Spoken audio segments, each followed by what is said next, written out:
All right. Yeah. Let's finish off this trilogy. And hopefully it will not take as long today as it did on Wednesday, because I might have to leave earlier, but I think I should be able to get everything done before I have to leave. Wait, one sec. Let me get the music up.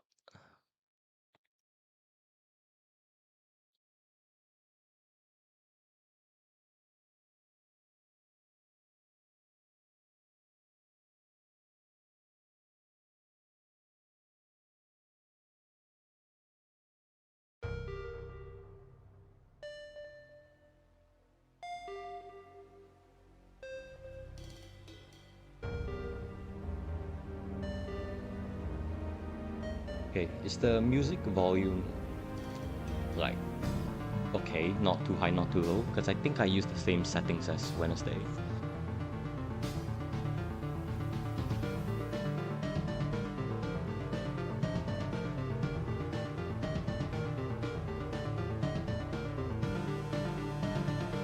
Wait, what do you mean there's echo?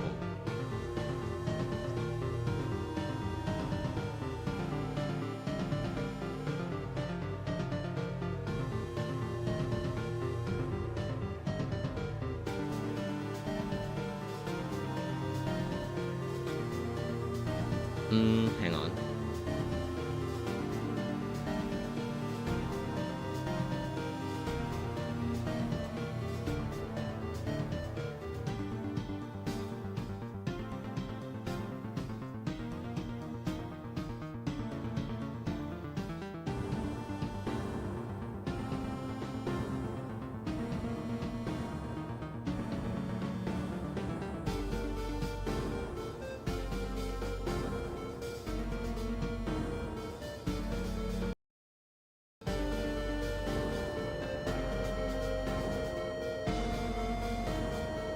Wait, are you serious? Everything is echoing.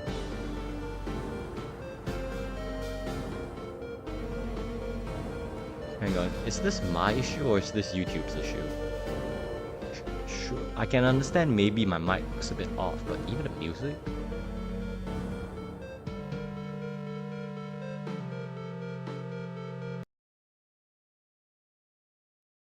Uh,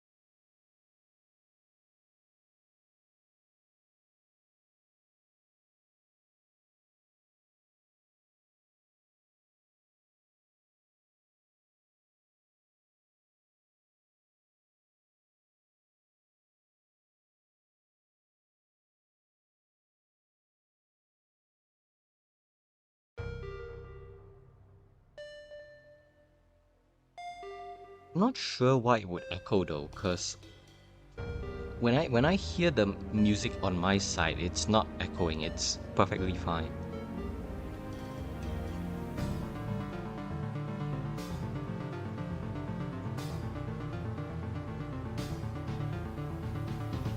I mean, if the issue is really still there, I might need to try and restart the stream. Sounds fine. What about the block?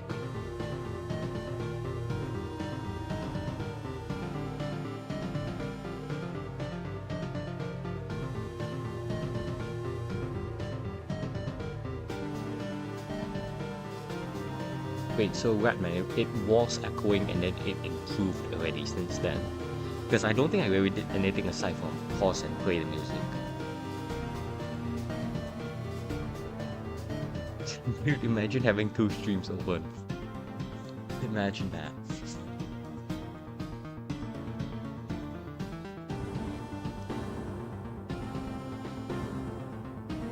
Real. Okay, fair enough.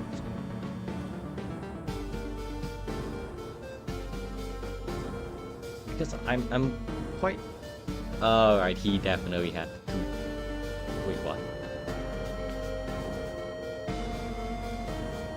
So you actually had two streams open? Oh my gosh.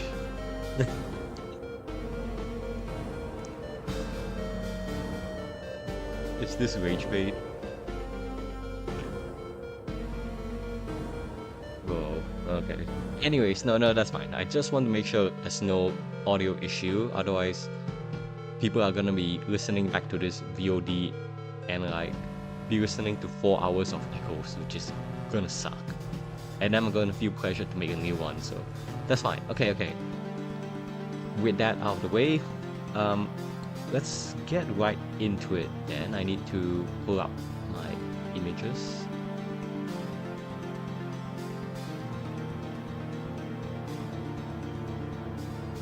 Okay, so finish the beat here.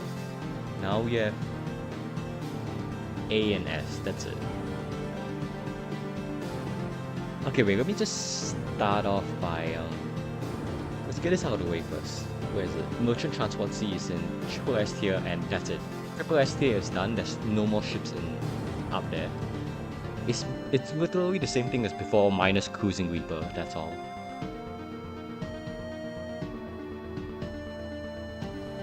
But yeah, because it's basically the sandbox ship.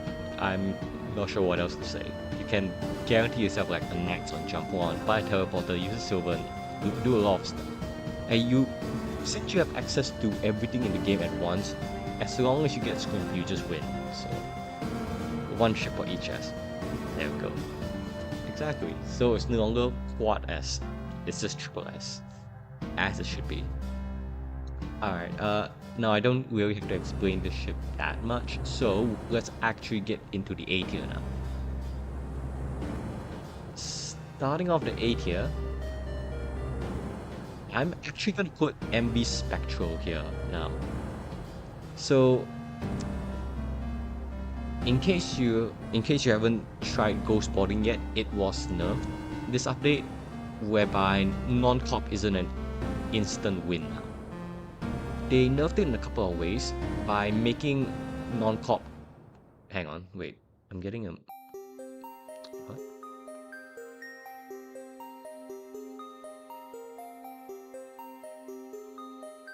Hold on, sorry. I'm getting a weird notification here.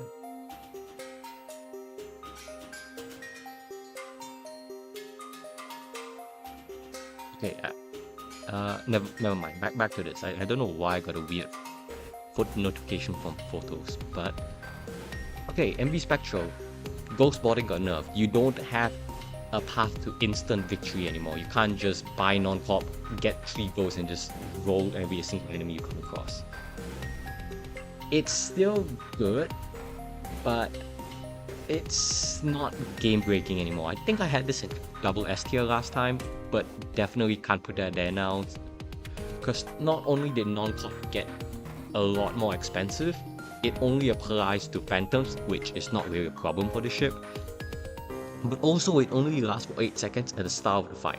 So the math is that if you have one Phantom, if you activate the ability, you can only sabotage 1 bar before your ability runs out. So even if you have 4 Phantoms, I believe that allows you to sabotage 5 bars, and then the ability runs out, and it takes another 30 seconds to cool down the ability.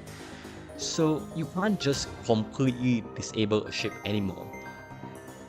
And considering the fact that non-cop no longer gives damage reduction, they can get shredded while doing their thing. So if you bought an MFK ship, expect your ghost to die very quickly. So because of that, a lot of the ghost ships have moved down. Some of them are still pretty high up because they had other broken things about them. But for ships like MV Spectral, where it was heavily relying on having the instant win button of non-cop, it's definitely gone down. Though it is still in the A- tier because you do still have a lot of safety options. For example, you have the Leech to help you in Sector 1, you can do shield bait, put the Separatists in shields, move everyone else to weapons and sabotage it down. Weapons of mine, you don't have, like, it's not your system levels aren't great, but it's not awful in a sense. Decent sellables, you can transition into ghost, you can go into gunship as well. And non-pop is still good. It's not bad, but it's definitely not broken. You don't just ignore everything in Bum Rush non-pop now. At the end of the day, you can think of it as a pre-ignited 1 system damage per ghost sort of lap upgrade. So it depends on the phase of the run. It's up to you whether you want to buy it. Yeah, you can do that combo now. It's nice, but it wouldn't affect the ranking of this ship because yeah, there are no 5s. But I think even then it's like pretty expensive to do all of that. So yeah, that's just one thing, because I think non-pop, like, let's just check it right now. So I'm gonna console myself 100 scrap in. If you want to install the lab without medbay, it will take, oh hang on, I need the resources. Yeah, let me just glitch that. Okay, it will take a whole bunch of resources and 30 scrap. It will, you now have to upgrade the lab, so it's 25 scrap. That's 55 already. And non-pop itself is another 50 scrap. So in total, that's 105 scrap just to get non-pop, and that's excluding the 5 fuel, 5 drone parts and 3 to 5 missiles you have to spend. So you have to spend like 5 of each resource and 105 scrap. It's really expensive. At that point, may as well just buy hacking, honestly. Yeah, exactly. Like, I really like this because it's still fundamentally quite good. It's just that it's not so accessible that it's broken anymore. So, anyways, that's my TLDR rant of non-comp.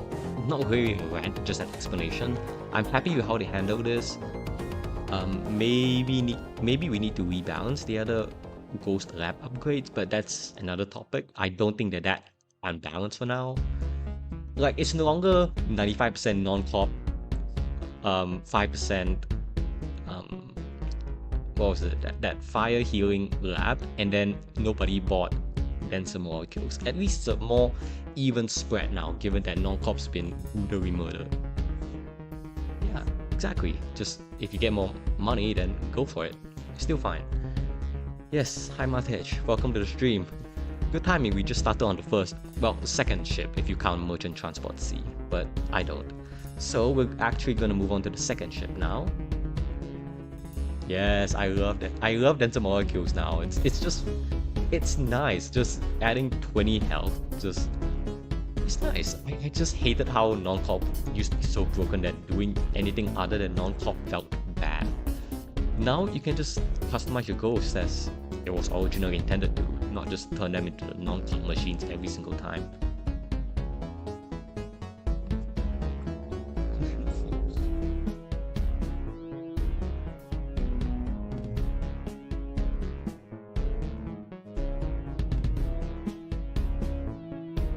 Yeah, but also, if you think about it, it also helps non-cop now because it allows you to stay alive longer. And staying alive is quite relevant now because you don't have the minus 50% damage reduction anymore. So you can get shredded if your ghost crew have low health. So just that extra 20 health is kind of nice, just let them get a bit more sub-target. That's all. Okay. Next up, it is going to be Suzerain B. Now, this one's, I think it's mostly the fact that it's poor, otherwise it would be higher because having Teleporter, Cloak, and Hack all together bundled up at the start is kind of insane. Even though, hang on, let me find the ship first. Alright. Yeah, level 2 hacking is actually really strong. It's just, if you take that out of the picture, you have level 1 systems across the board. Which is kind of not great, honestly. Yeah, definitely hacking and Reach Bomb carries the ship. You have a great boarding support. You have another great all-around support. I don't think it would be that bad, but it would definitely be like below Dustbringer B, because Dustbringer B would basically do the ship but better if it didn't have hacking. Yeah, maybe like C tier, because Reach Bomb is still Reach Bomb. So, and also you have an engineer. That means it's not like out bishop where you literally can't repair.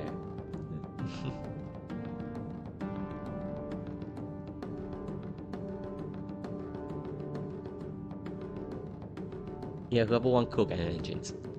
Yeah, that's the thing. It is pretty poor across the board, aside from that hacking level 2.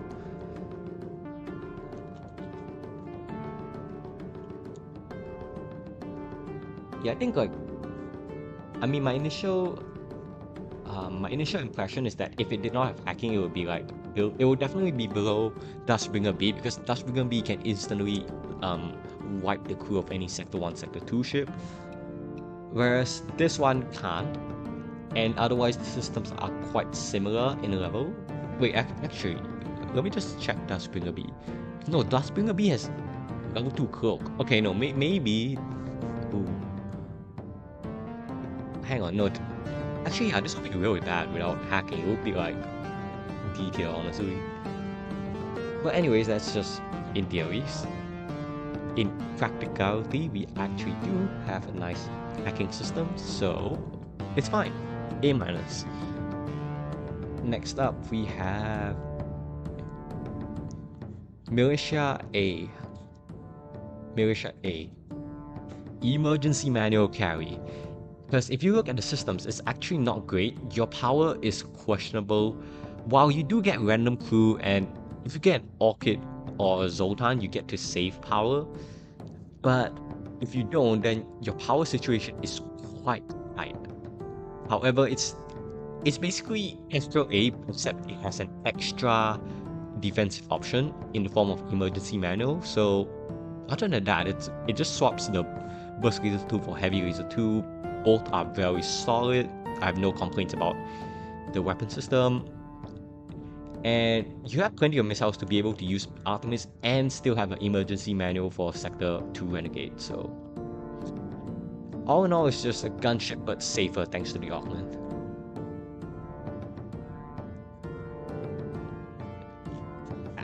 I mean, I kind of get that Heavy 2 doesn't synergize with Artemis, but at the same time, having a Heavy 2 just means you have offensive options, which I kind of like. So if you get a Burst 1, you're cruising. Just turn off the Artemis in a safe fight. But yes, I think if you have Burst Laser 2, that one's probably a bit easier to slot into other weapons to mix and match. Because then if you find something like Heavy 1, it's not as awkward to pair it up. If you find Heavy 1 on this ship, it's a bit more awkward, because you have 3 high damage lasers but no shield breaking.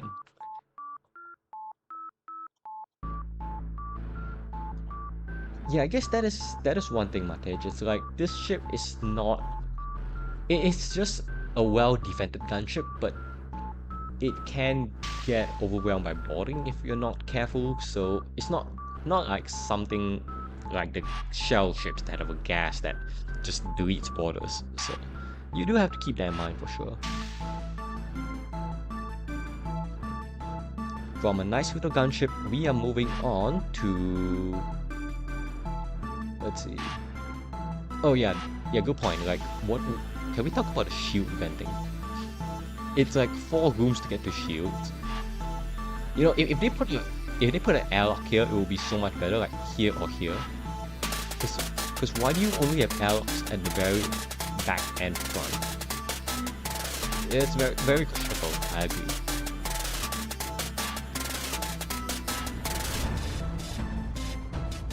Yeah, not to say it's completely vulnerable against boarding, it's just it doesn't have any outstanding traits against boarding, if you get what I mean.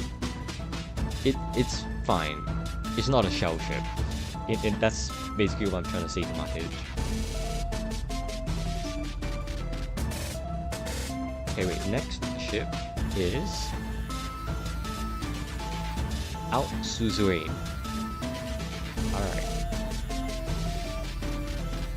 Wait a second. Okay, there we go. Oh wait, I forgot to drag militia A. Whoops. Here we go.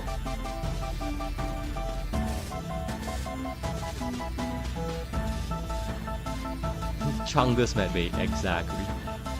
Yeah, 2 shield chip. You actually have boarding, you have an NG, which, I mean, it's interesting that you start with this, which can either save you, because if you put 2 Mantis in the same room as the NG, you have 8 times repair speed, which is faster than Silver. Which is kind of crazy. Guardian Drone, good. It's better than what the vanilla Mantis B had in the form of a defense drone. Battle drone stays the same, so it's basically pretty similar to vanilla Mantis B, but they upgraded the crew, they gave you an extra augment. Different augment, which is not that big of a deal, except you can't sell it, which is sad, but you have a better drone as well. So overall, you do have better things. The one downside is the fact that you do not start with weapons. That made putting this up here in A- tier a bit questionable. But when you think about it, through social range boarding, you basically can coast off this for a really long time, especially when you complement with just any other 3-4. Even if you add 2 more humans to this, you're coasting until Sector 4. Yes, Radiant Cruiser is gonna come up soon. We have not talked about that. Definitely A or S tier ship. Yeah, 2 shields. Gotta love it. You know, a 2 shield ship that can actually have offense. What a surprise. Also, oh yeah, it has the NG, so it doesn't even have the repair issue of vanilla Mantis B. I think that's why I put this a lot higher, despite the fact it has no weapons. Because compared to something like Outcast B or vanilla Mantis B, you have both more offense and an overall more well-rounded defense. So sorry, you have better defense than Outcast B and better offense/defense than vanilla Mantis B. That's why it's higher than both of these. Next up is, I sorta mentioned this in the last stream, it is going to be Ruin's Cruiser. And I'm a bit curious as to why this ship starts with level 1 weapons, because it clearly has enough power, or at least enough weapons to require 2 power, yet it only starts with 1, so I'm not sure what the reasoning was for this, but it definitely pushed the ship down a little bit. Now, at the end of the day, Elite Crystal 1, Elite Crystal Heavy is a fantastic weapon, I can't fault it for that, and it starts with Teleporter, which when you combine all of these guys together, you can do a lot of sabotage, you can just control enemy crew really well. And yeah, Ruin's ability is surprisingly underrated in the sense that when you lock down the room and enemies are bashing on the door, you can abuse that by walking out of the room while having at least one guy still in the room, and you can attack people who are just attacking the door because they don't turn around and fight your crew if you still have one guy inside the room. So that ability to bypass the lockdowns is quite useful actually. Yes, Ruin carries this ship. Also, another thing is it has Explosive Replicator, which might be the strangest addition in forever, even though you have a lockdown bomb. I don't know why Ruin just has a random replicator on a ship, but it's another point in favor. That's all I gotta say. And yeah, once you upgrade your weapons, you've got 2 solid boarding supports, and you're fine. Honestly, even if one of the crystals get mind controlled, you can use the other one and actually still get something done.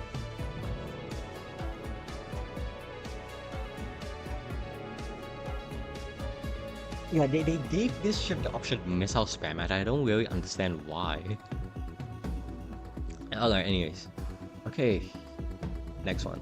Yes, welcome Revenge, welcome to the stream.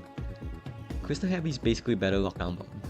That is true, yeah. So you have double lockdown, which is pretty nice. And that means you can actually kind of chain lockdowns with just the Crystal Heavy alone. So you can simulate the effect of a Sentinel by eternally locking down a room, or at least locking enemies out from getting to your borders, and they can just sabotage a weapon system.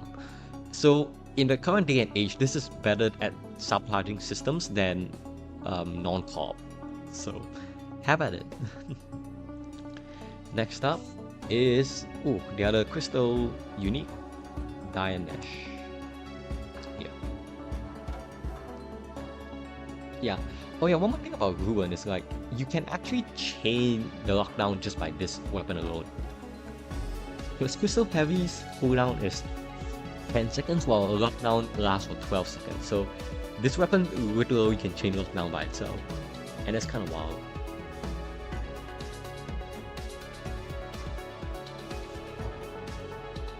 Okay, next is Dianesh.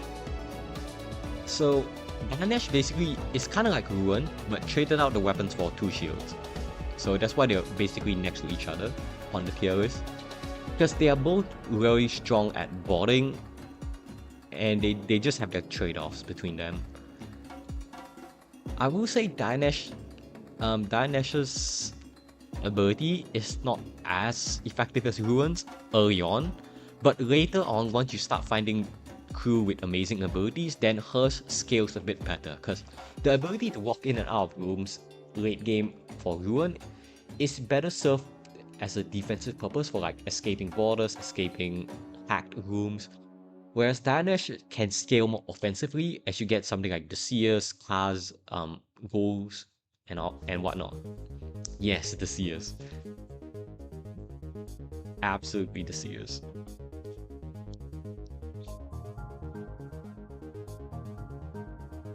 Yeah, I don't have much else to say about this. Also has the same weak weapon issue as Ruin. That's why they're all so close to each other. That's it. Would you rather weapons or would you rather 2 shields? That's basically the question. Next is going to be Sodium A.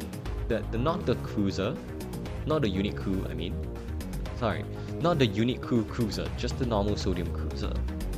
Because the unique crew cruiser is quite a bit better than this, I would say, and we'll see that later on. But for now, Sodium A.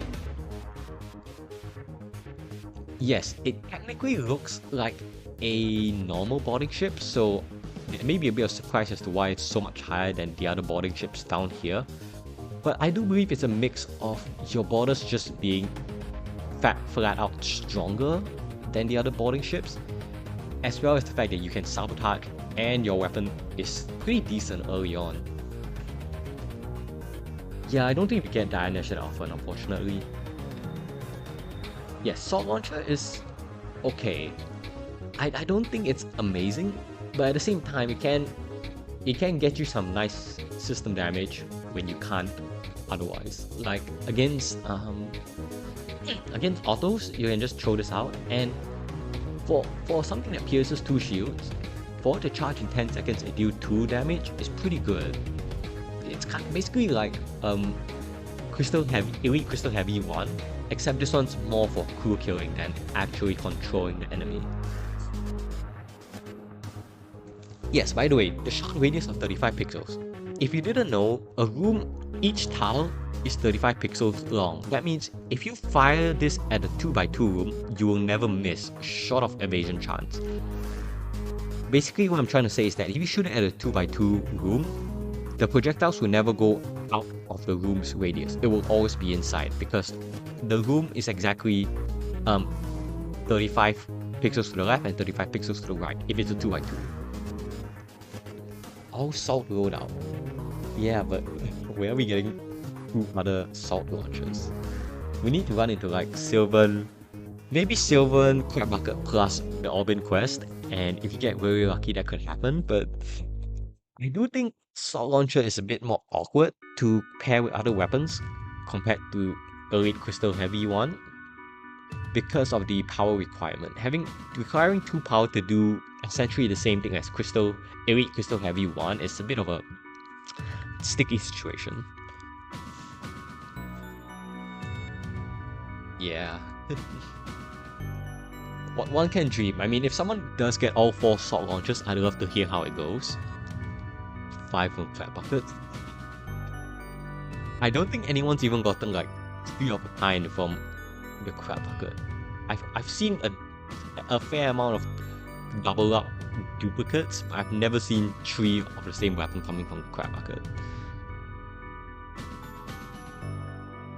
Hey, I was not late this time, Scalar, okay? I actually started it like 10 minutes after I said I would, so I was on time, and until like third block rage baited me with the whole echo thing.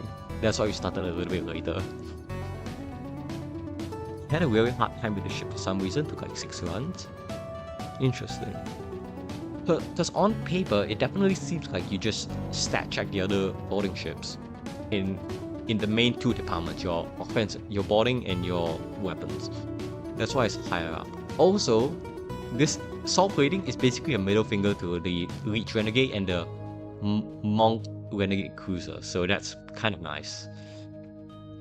Like, just flat out hard countering one of the 2 most dangerous renegades in Sector 4 is kind of nice, I have to say.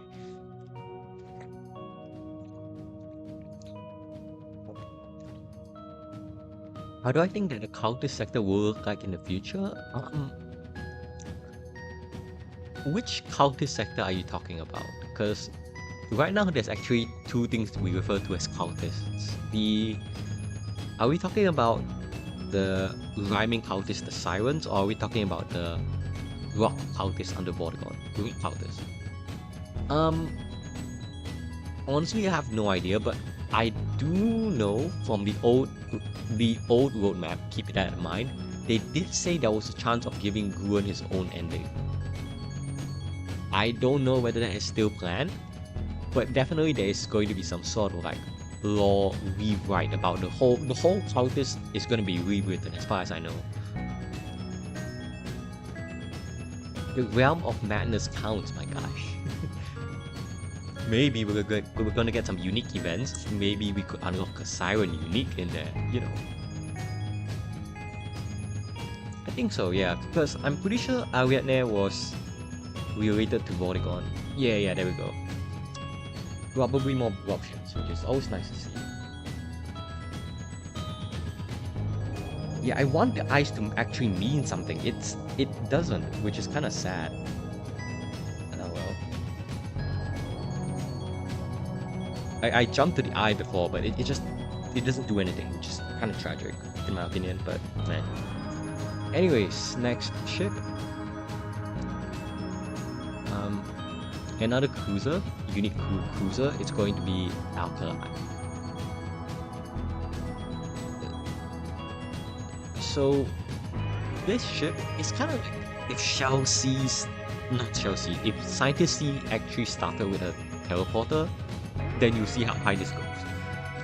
Because having a Guardian to board and instantly pop 2 system damage at the start of any fight it's kind of very nice. I have nothing else to say about that. Cyclopean is kind of mid, even after the buff. You can honestly sell it. You have 3 weapon power, which is nice. You have 3 shields, which is nice.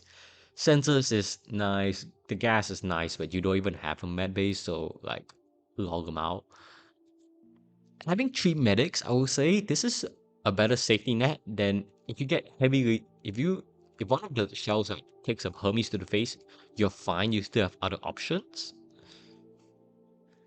Dude, this isn't even CS Beam at home. This is pitifully poor compared to CS Beam. It's like if they tried giving system damage to Falcon, but they also took away the shield pierce.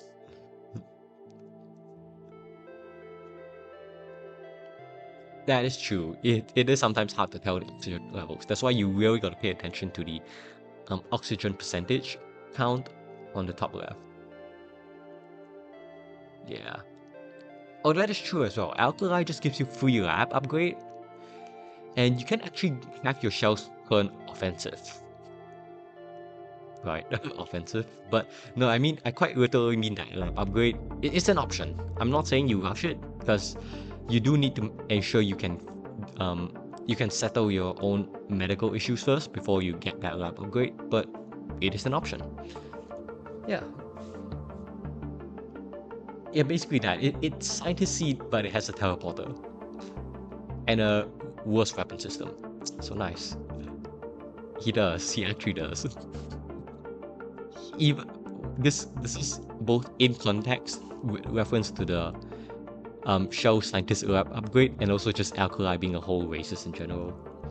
Yeah, that's a powerful point in weapons. Good question. I don't know why this exists, but it's nice. Anyways, I've talked as much as I want about this ship anyways. Because it is Guardian boarding, and that's the whole ship in summary, because the beam is not worth talking about. Yeah, he's a good guy, so just we're gonna move on. Let's ignore the casual racism in this chat, right? Anyways, next is going to be Knighted A. I think someone called this a hot take. I'm not sure, but it's definitely safer than Knighted B, which I put down somewhere in B tier. The fact that you basically can fire both weapons before the enemy fires back at you, it's just proof of how broken level 3 cloaking is. Like, that's the reason why I put this, what is this? The Pleasure Barge B a lot higher than Pleasure Barge A is because of that level 3 cloak.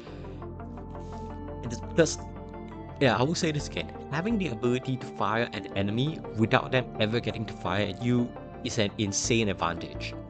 Because you avoid the risk of spirals, you avoid the risk of trading out with enemies, even if you miss, you have more chances to fire back compared to if you fire and they fire, you miss but they hit your weapons, you're broke. Not on this ship, because you actually get fire first, so there's more room for error.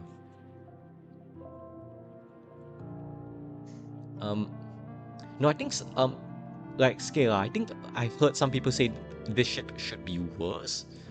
So I was gonna say it's a hot take of it being good, but it depends on who you ask, because I think some people do acknowledge this ship is good. It's just that some people don't like it. Yeah, Cloak Tree and Shadow is very nice. Knight A is the only United ship with 15 health is not an issue.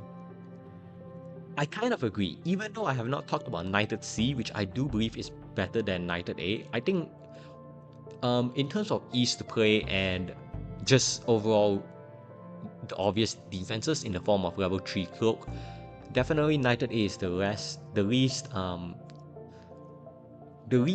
dangerous to play with. Because Knighted C is better peak potential, it's just you gotta play it right.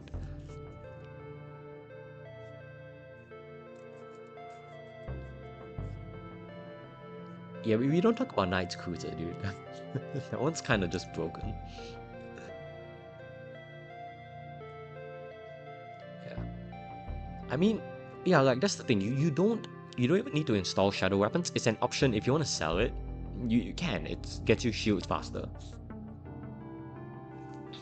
But honestly, that's valid because this is one of the few ships where you can get that combo off the get-go. So, you know, all power to you if you want to stick it on.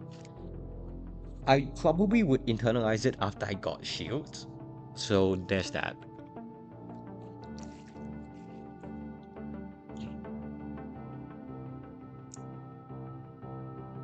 Oh, cool. Gosh dang it. Okay, moving on. Alright. Next ship. Oh, Knight's Cruiser feels bad? Really? I mean, we'll get to it later, but I think I reviewed on Wednesday, it's top 5 unit cruiser without a doubt. So it's gonna be somewhere in the double S tier. Let's just say that.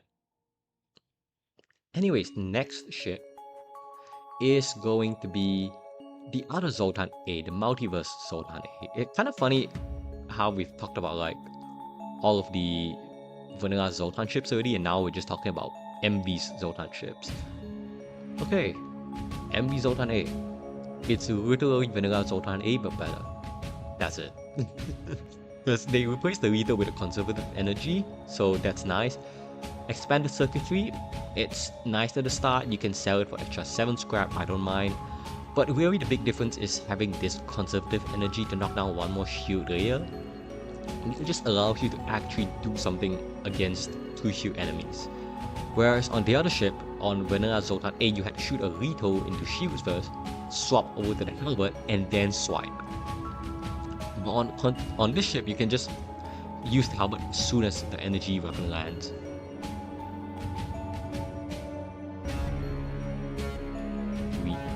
Whoops. Now we're using pilot. Yeah, they got buff. That's nice. And that's it. It's literally vanilla Zoltan April better. Let's move on to Peacekeeping C, which I think I used to overrate a little bit too much. But at the same time, it's still definitely a good ship. Right? I think I used to put it S tier, and over time I felt that was a little bit too high given what the ship has. So there are clear strengths and clear weaknesses.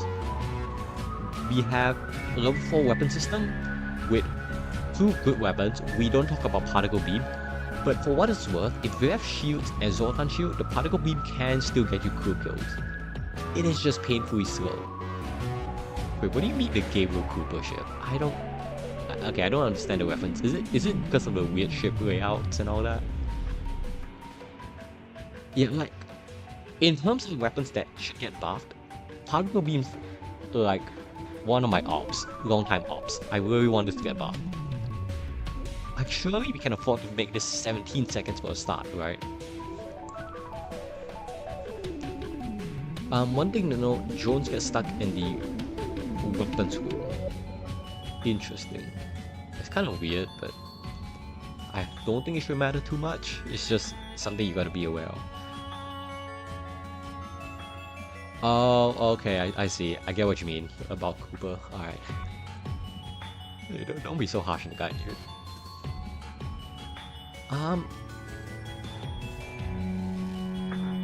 It needs I agree it needs faster cooldown. Faster swipe speed maybe. I'm not certain about the fire chance though. I guess it does.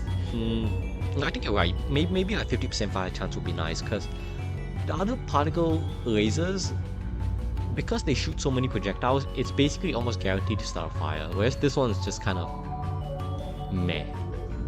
But I'm fine with fire chance being left alone if it means buffing the cooldown. Please, can we start with either 16 seconds or 17 second cooldown? But for venting, oh my god, oh gosh. Oh, wait, do you have a single vent for each of the sections? Wow, that kind of sucks. That is kind of sad, I cannot lie. But yeah, ultimately, that's why I kind of dragged it down, because there are some weaknesses, including the low reactor, 2 augments, and now, as you have pointed out, the pretty crappy venting. But having this much weapon power with shield and Zoltan shield is kind of an automatic A tier in my eyes.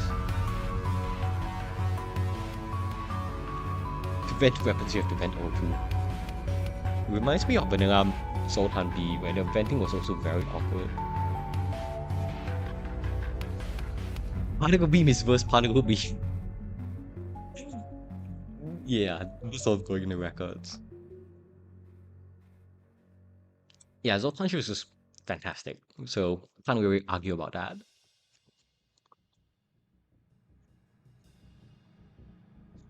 Okay, next up, Ember A. Wait, DOS is... oh my gosh. Oh, quickly, wait. Okay, oh no, 1, 2, 3, 4. For some reason, I thought you had to like vent all the way to every other room before getting to doors. Okay, that's not too bad, but it's still not great. Still kind of bad. Yeah, you know, whoever made this ship, I'm just talking a lot. I'm not talking about the devs, right? I know this is an intended gimmick, but have they ever thought of just, you know, pushing the left and the right a little bit closer to each other to like combine the 2 sections? Have they ever thought about that? Like, you see, it fits like a jigsaw puzzle. If we take this whole left compartment and just flip it towards the right a little bit, then the whole ship's connected, and we don't have this weird, awkward issue. Oh yes, boarding sucks to deal with on the ship, so you really gotta choose your events. But if you have this much offensive power in terms of weapons, you can't afford to choose to opt out of some fights. It's not like some ships where you need scrap for basically to fix everything, and therefore you gotta take some risks, which is not good. Okay, as I was saying, next ship is going to be Ember A. I think this ship got a rework because it used to have like a drone system with an amp drone, and that was kind of weird, to be honest, to give even Ember Cultist a amp drone. It felt a bit out of theme, so I kind of like that this is a bit more on theme with what they do. Overall, it's about the same strength as the previous Ember A, because Elite Crystal 1 having 2 weapon buffer for this is fantastic. Flamberge is a little bit faster than the old patches, so that's nice. Mind Control, so you have 2 kills, you can disrupt evasion to land your Crystal 1 shots. If you find weapons that can deal faster system damage than Flamberge, you can always turn it off, pair that with Elite Crystal 1, and you're fine. Crew is good. I think this ship has insane venting as well, because Ember ships are Ember ships, except Ember C, we don't talk about that one. But having like this random 1 tile room of air that allows you to open doors into all 4 sides is kind of wild. And it happens here as well, so overall, I don't really have anything bad to say about the ship, honestly. Yes, how many weapons do you want? Because drugs, yeah, that's true, like, because the cultists are actually surprisingly flexible. I'm pretty sure, if I'm not mistaken, if you pop the ability... Wait, let me just check in game right now. The description should tell us. Like... Okay, there we go. So... Yep. 2.5 times repair speed, 2.5 times combat damage, and sabotage speed. So at any given time, if you really need it, you can be better than an NG at repairing, you can be better than an MK Ace at attacking, because you also take less damage. So this crew is actually very versatile. Like, if you find Bodyguard in a run, I always try to convert my rocks into cultists, because they're that good. Yeah, they're pretty good, I have to say.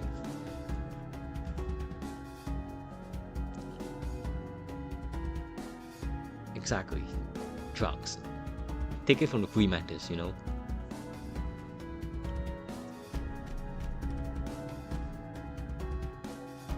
Yes, for sure. But at the same time, it doesn't compensate for the health loss. It does basically... It still puts you on a better level than the other standard crews. So you're better at what the other standard crew do at basically anything. So that's like a very good thing.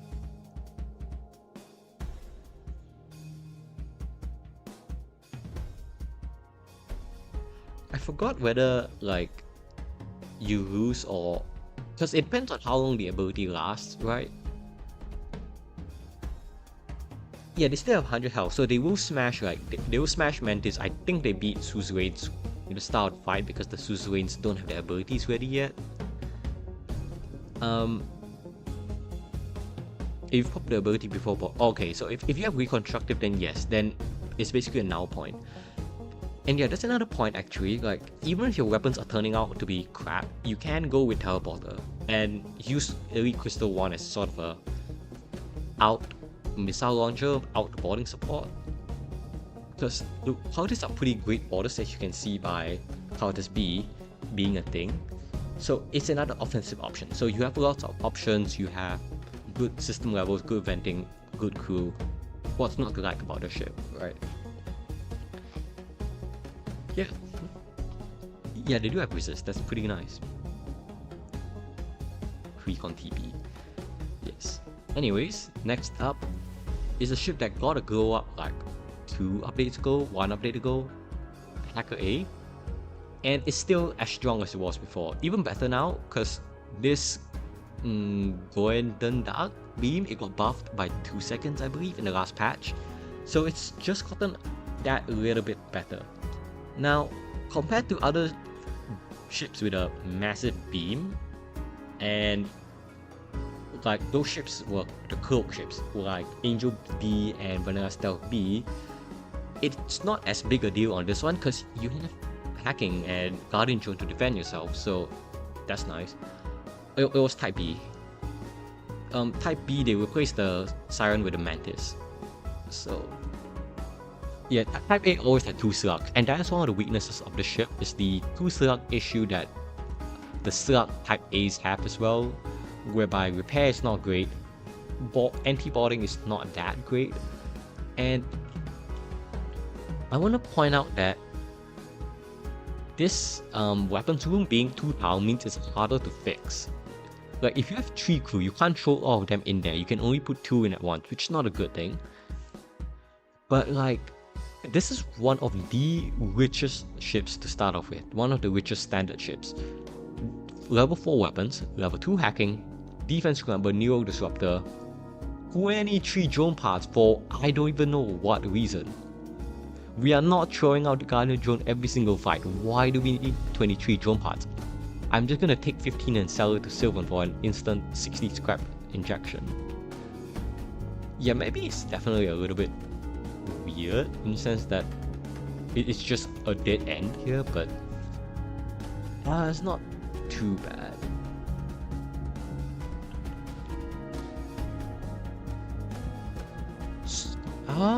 Typically sell Scrambler as well, but I think it depends. Like, yes, for sure, I would sell Neo Disruptor first, but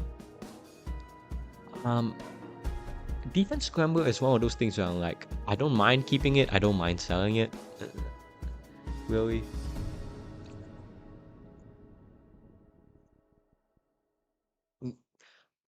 Yeah, because, okay, you have to remember that before this ship became like actually good, this used to be a 2-power Lucerne, so you had to hack every single shield enemy. Any single enemy that had shields, you had to hack, because Lucerne couldn't pierce shield, so you had to hack any enemy with shields. And that's why they had so many drone parts, but now you don't need to hack every single enemy. So not only did that make the ship better because you can use hacking defensively, but it also just means you have a ton of excess drone parts to like sell to Sylvan. Wait, oh, that's a rumor? Hacker ships are going to be redesigned to be surplus coalition ships. Interesting.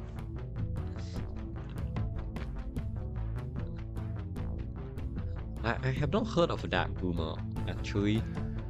But we will see. Maybe it would be funny if this ship got a buff to become actually good, and then with the rework, it just becomes bad once again. But we will see. I'm pretty sure that's like because the next voted update was NG, I believe. So yeah, the next voted update was NG, and NG, yeah. So we need to wait for the rock update or something like that to happen, which is 2 to 3 updates away. So yes, it'll be a while, just like the true end rework. So yeah, let's not think about it too much. Yes, it's actually another slug update. It's always a slug update, dude. Always. Okay, that's Hacker A. Ooh, Lost Sun A is next. Okay, now unlike other ships that only have 1 Lost Sun, this wasn't affected by the nerf as much. It's more so affected by the Hades nerf than the Lost Sun nerf. Because if you have 2 Lost Suns, you can still pretty consistently start fires. Because you only need one of them to activate the ability to put the mark, and then both of them will start trying to light fires. And after that mark expires, if you're unlucky, you can always start another one. So the chance of you actually starting fires is quite high when you have 2 compared to when you have 1. So it's basically around the same place as it was before, because Hades, while it is good, it was always slow. That means you were basically relying on the Lost Suns anyways. It's not like Hades getting nerfed from 3 system damage to 2 system damage killed the ship is just a bit less nice, that is all.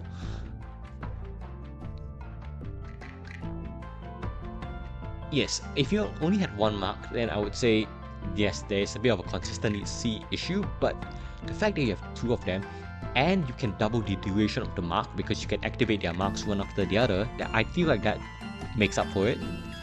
It is consistent enough. Not as much as I'd like it to be, but it's enough. You basically, the chance of you getting hit through cloak and 99% evasion is more likely than it is for 2 Lost Suns to not start fires in 2 marks. So I like those odds. Now, Mad Bay Walk is old news, my guy. That's a massive QL buff to the ship.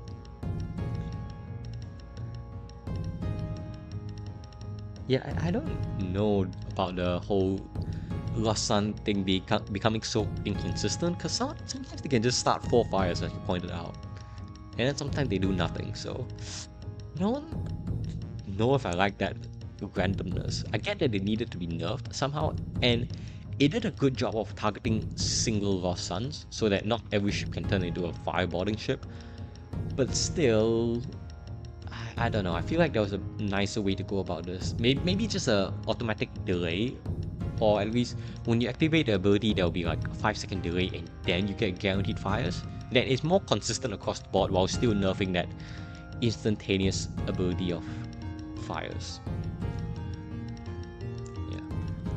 Yeah, overall pretty much the same thing as before, so we shall move on to... Actually, I should have talked about all of this at the same time. Lost Sun B is also right here. Actually, as always, as before, I don't know, I've always just swapped these 2 ships back and forth a lot. Now, because Lost Sun B... Okay, the difference between Lost Sun B and Lost Sun A is that, first of all, you have the option of boarding with the crystal, which is nice to have an option. You have a better weapon system, you don't have to fix a weak weapon system. But at the same time, the weapon itself is worse. Like, I would rather have a Hades on a 3 weapon slot ship compared to a Frost 2. The Renegade is kinda weak, that is true. I forgot to list Hacker A, damn it. Alright.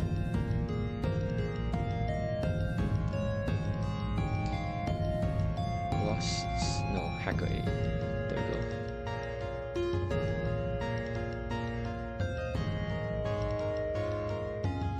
And that, yes, you also lose the teleport slots. Weird ship layout as well.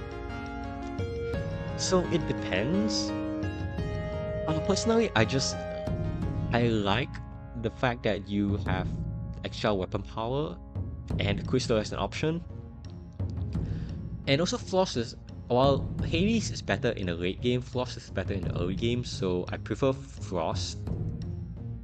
But, well, okay, that's not true per se, because Hades is good early game as well. Like, 1 power for 2 system damage through any amount of shields that starts guaranteed fires is good. Frost is just a little bit better against the very early enemies, and then after that, Hades already starts to take over. So, yeah, like, I don't fault you either way for if you want to put Lost Sun A and Lost Sun B above each other, because they are very similar to each other in multiple different ways. Like, the only difference in the system levels is literally the weapon system. So that's cool. Next is Outcast A, which I don't know if I'm overrating this ship, but a 2-power Hydra feels so good to have. I cannot understate how amazing a 2-power Hydra is, because you can shoot 2 missiles at the same rate as any other Sector 1 heavy laser or burst laser. Sorry, not burst laser.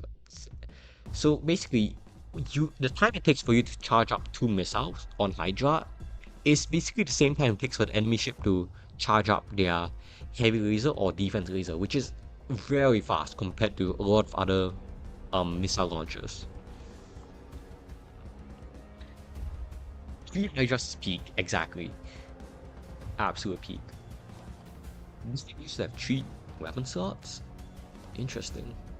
I I don't remember that time.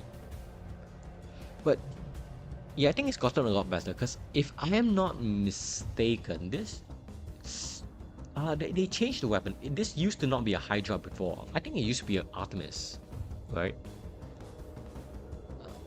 Yeah, I'm like pretty sure this used to be an Artemis, and then they changed it to a Hydra, which in my opinion made it better because they had to give it the one extra weapon power, and Hydra is just more flexible than Artemis.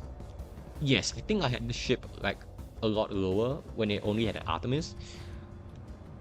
Um, but then I was underappreciating Lock A at the same time, so Lock plating, I mean.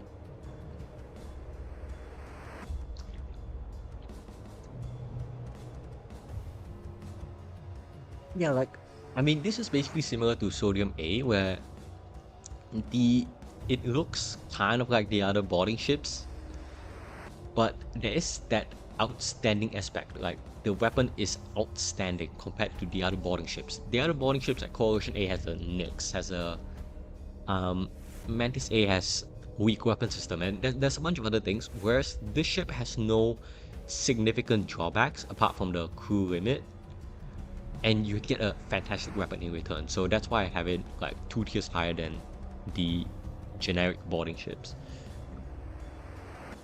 Yeah, less crew, but it's not too bad, at least, because you have this as boarding support, so all is well. Yeah, you can think about it that way. Salt A has better crew, but Hydra's like leagues better than Salt Launcher. Especially efficient Hydra. Maybe not normal Hydra, but efficient Hydra is like insane. So yeah. Next is let's see. Wait, what's this?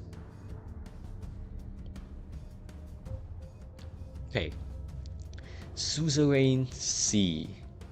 And I think I overrated this ship in the past, but not by much because it is still good, just not as good as I initially made it out to be. Alright. Oh, I forgot to drag up Outcast. Here we go. Okay, so hand power. Yeah, that's off the get-go. That is very nice to have. Leech boarding is really what keeps you safe because we've already established that stun charge is kind of useless by itself. The drones are like there. I don't, because I don't know whether you really need drones. I'll be fine just liquidating a whole bunch of this stuff and getting better weapons, better shields, better crew. Okay, not better crew. Don't buy crew because your crew is already fine. But I kind of get the gimmick. Don't get me wrong, but at the same time, I think I would just rather sell all these. Unless you specifically hate Zoltan shoots and you want to make all Zoltans suffer, then yeah. Yeah, the stun charger is not great, but at the same time, I can liquidate the drones to get more weapons, so that's nice. That's an option.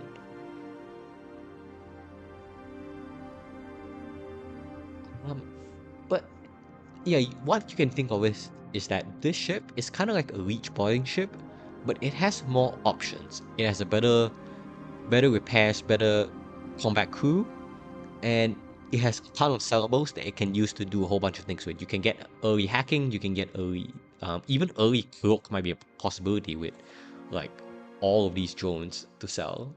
And if you sell these drones, you don't need drone arms, so like you have basically 100 scrap worth of sellables, and that's kind of insane. So Sector 1 cloak is possible on the ship. So that's just something to keep in perspective. Yes, that is an Ampere. That's why I say it's basically reach boarding ship but better because most of the other reach boarding ships have either um 2 reaches or an Ampere to help disable stuff. So it's not that much different. It's just better, I would say. Yeah, second one gunship pivot. Yeah, that's that. Next up. Wait, hang on. Okay, no, never mind. I thought I knocked over something. No, we're fine. Okay, next up, 4 more ships in A- tier. We're actually going to I believe this is one of the last. No, actually no, this is like the third or fourth last ship that does not have cloak or shield or an energy shield, but it's still good.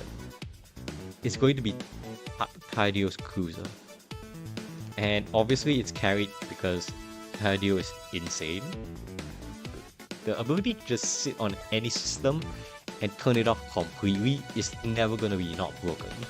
This scales as much as it wants to, no matter how many power bars you give the enemy, as long as you don't give them more than 99 power bars, because I think that's the limit in the code. But yeah, any enemy under that, which is basically every single enemy you face, their item is going to go offline. Their system is going to go offline. And if I would recommend getting Cloneway here, because being able to just throw Tidio in without worry of him dying, like you can just clone him after that, that's really good because you can take more risks with him. AKA hacking is cool, exactly. Not to mention, you also have 2 other Amperes, so even if Tidio is immobilized during its ability, you can run these other guys with. And you can't see on the crew manifest, but there's also a rock crew down here, so even your repairs are not that bad. You can deal with fires because of this one rock guy in shields. I can't check system levels, but trust me, there's a rock crew there.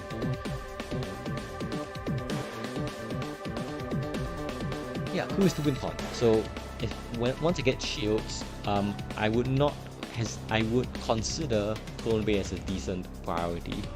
Because you also have hardline bypass, so energy shields don't matter. The obviously don't. That is true. I do not know why the ship has it. It's just, and then you look at Alchemy. It's so poor, and the crew is just a straight downgrade compared to Tidio. And Tidio also gets better systems, which is honestly hilarious. Is this just the royal privilege? Yeah, that's true. The hack can split your ship into half and whatnot. To protect the bird. Okay, that is... Okay, my hat's off goes off to you. That's a very valid reason. His ship sucks. Yeah, you should have just gotten a better ship, dude. Just get a better weapon. Better shit, better stuff, better all of that. Actually install sensors, because it makes it more fun. Oh, this next ship I know a bunch of people hate. Depends on who you talk to. It's going to be Elite Coalition, aka RUES Cruiser. Here we go. Yes, some people do think this should be a C tier ship. It's definitely because of the crew space. No, just because Weasley gets shot by a random defense laser doesn't mean it's my bad. It's his fault for not having like Sans speed or something.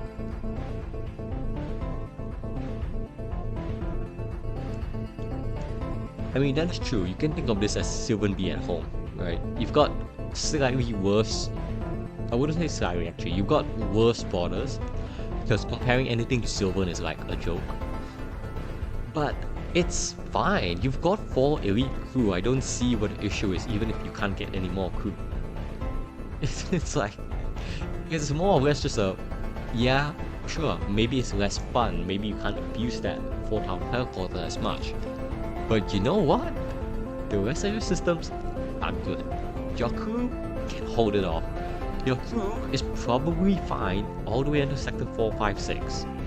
That's how strong this ship is. In terms of the crew, I mean. Weapons are decent as well. Cybernetics is just nice. I don't know whether that's like, I don't get it. I don't know whether they added this because people were complaining about the ship or because it was an in-law reason that the coalition is also studying the ancient history and whatnot. But either way, that's just a nice buff, you know. You can't go wrong, especially since Clone Bay now heals by percentage of health, not by total, not by a flat amount. Oh yeah, I do like that detail. The names are fixed to the same ones in that recurring event. It's nice. In-law reason. Yeah, I think that's fair. No, you... Oh, believe me, people have contended with me about this ship being like C or D tier. I know this is like...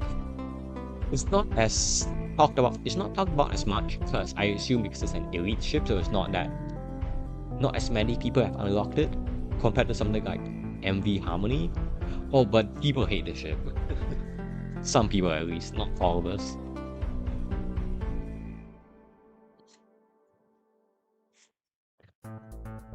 Yeah, I know. So, yeah, that's the thing. If you look past the core crew capacity, you've actually got an insanely solid ship.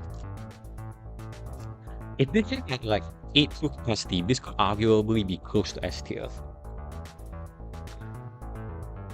I know, but again, you know, the masses, they complain about reach boarding. Some people put Irgun A and Confederate A in like C, D tier in their opinion, so that's why. I think it's just a different set of priorities, that's all.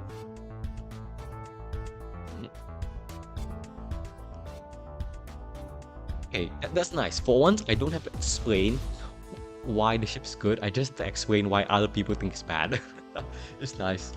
Because I think this is the first time in a while that when I talk about the ship, I actually get to just talk about how good it is instead of just defending it. We get better. Real. No, but I think it's just definitely like a difference in priorities, that's what I would call it. True. True.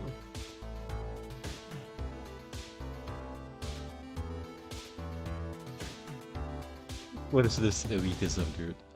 Okay, anyways, that's done. Alright, 2 more ships in A-. Second last ship in A- is going to be Uj Cruiser. Uj Maju, my guy.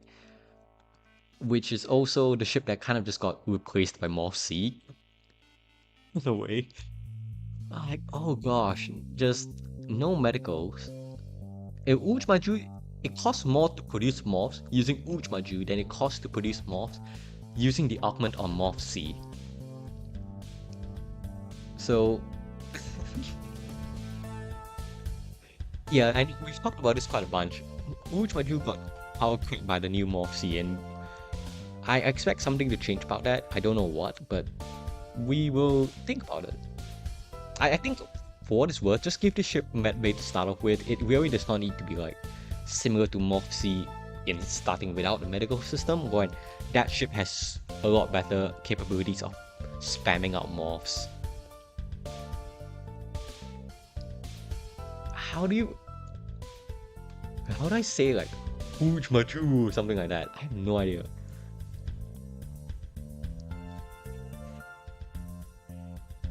How do you convey caps lock in like speech? I'm not yelling, dude. There's like people around me. I can't say it so loud. Break my mic. No thank you. Uj Maju, we all knew him as a very nice block. No, we're not talking about you, actually. You have to like put more emphasis. Uj Maju, something like that. Uj, and something like a chant, you mean?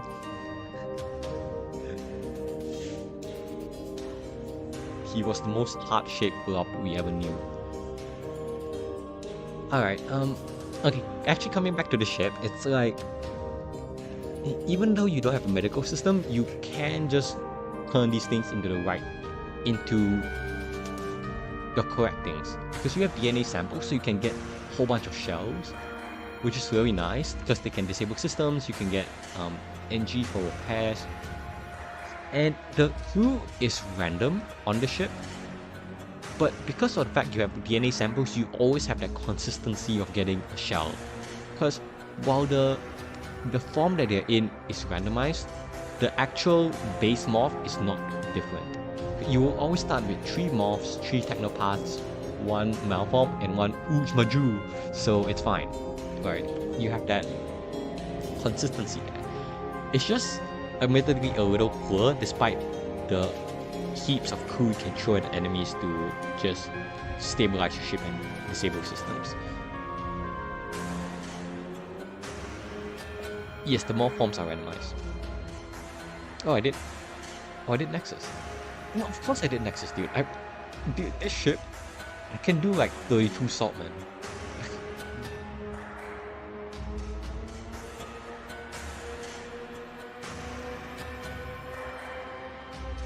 Yeah, it's actually... No. It's 47. It's 47. We are not kicking Maju out. Okay. It's absolute heresy to kick Maju out.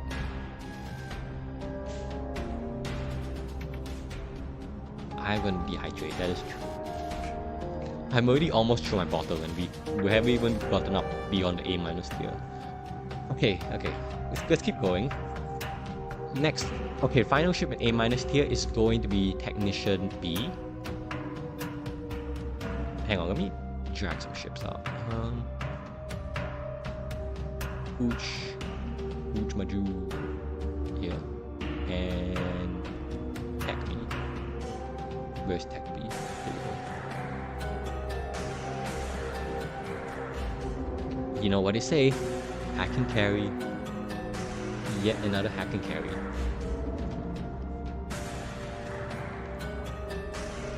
The lowest one, yes, the lowest ranked technician ship is A tier. Let that sink in. No, the sentry did get buffed because now it power drains. So technically, I would consider this ship to have gotten a buff in the last patch because sentries can actually do something now.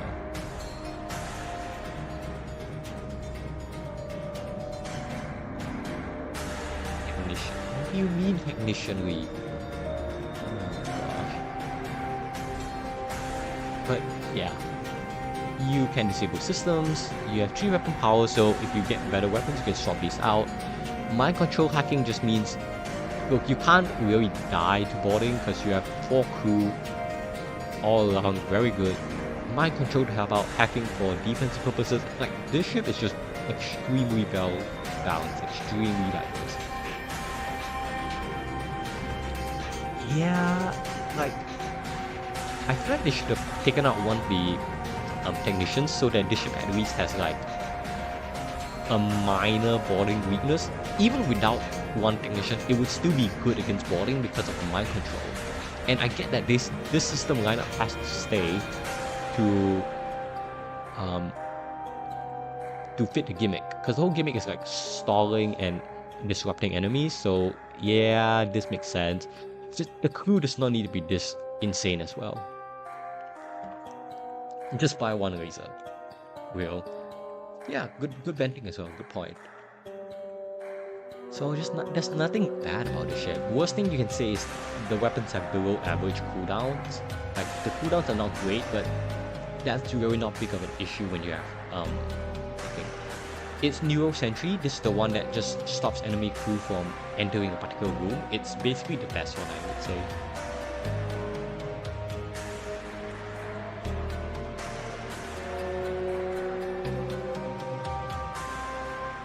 Especially considering the fact that now it has power drain as well. So if you